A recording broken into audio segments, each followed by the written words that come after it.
కొన్ని రోజులలో బాబాసాహెబ్ అంబేద్కర్ పేరు ఏదో స్కాలర్షిప్లు, హాస్టళ్లు, రాజ్యాంగం రచించినటువంటి వ్యక్తిగా కొద్దిగా మాత్రమే తెలిసేది. కానీ ఆయన పొలిటికల్ పవర్ అనేది మాస్టర్ కి అన్న విషయం తర్వాత కాంశీరామ్ గారు వచ్చిన తర్వాత ఆయన బలమైన సిద్ధాంతము 3 పార్టీలను పెట్టిండనే విషయం తర్వాత మాకు అర్థమైంది. ఎంఏ ఆర్ట్స్ కాలేజ్ ఉస్మానియా యూనివర్సిటీలో చదివినా మాకు తెలియదు.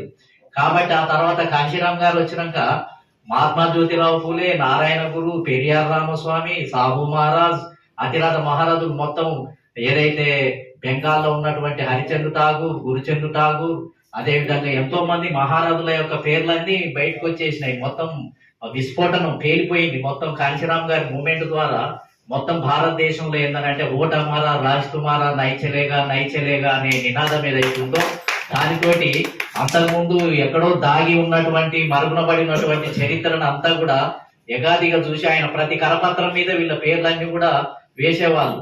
కాబట్టి